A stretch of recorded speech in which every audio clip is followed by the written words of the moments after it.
வேண்டாம், நான் சிவபுரம் கிட்ட போக மாட்டேன். அங்க போறது நம்ம உயிருக்கு ஆபத்து. அம்மையார், எனக்கு தெரியும். ஆனா நீங்க புரிஞ்சுக்கணும், நாம இந்த கெட்ட சக்தியை அழிக்கணும். என்னால 3 நாளுக்கு மேல அதை அடக்க முடியாது. இன்னும் 3 நாள்ல என் கட்டுப்பாட்டுல இருந்து அந்த பேய் தப்பிச்சிருச்சுன்னா அது கோவத்துல நம்ம எல்லாரையும் கொன்னுடும்.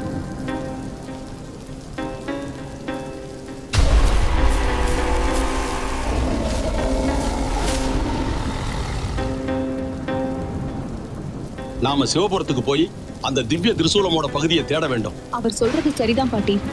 இந்த கெட்ட ஆவிகள் பெருசா எதுவும் பண்றதுக்குள்ள நாம அதை அழிக்கணும். இப்போதே அது ரொம்ப சக்தி வாய்ந்ததா இருக்கு.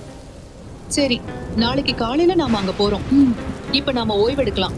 ஏன்னா வெளியே இருட்டாயிடுச்சு, மழையும் பெஞ்சிட்டு இருக்கு.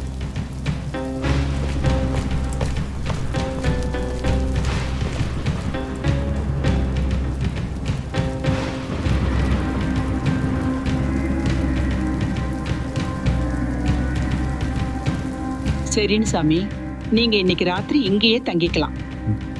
அப்புறம் சாமி, நீங்க பேசின திரிசூலம் பத்தி என்ன? சரி மீனா, நான் உனக்கு சொல்றேன்.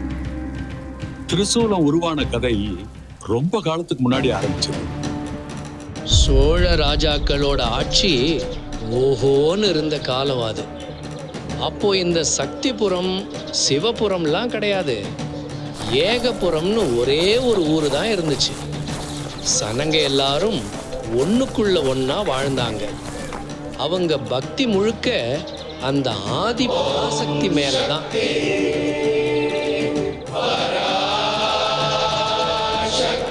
சனங்களோட அந்த வெள்ள மனசை பார்த்து ஆதி பராசக்தி மனசு குளிர்ந்து போனா.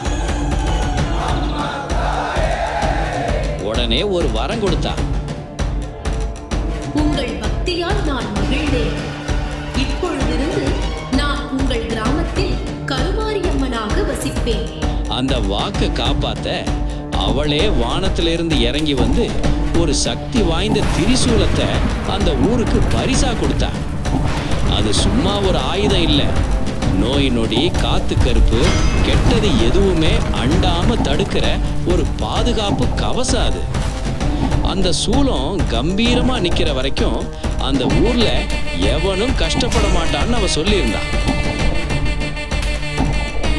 ஆனா மனுஷ புத்தி லேசுல கெட்டு போகுமே. நாளாக நாளாக நன்றி மறந்து சனங்களுக்கு திமிரு வந்துடுச்சு. சுயநலம் ஆழம்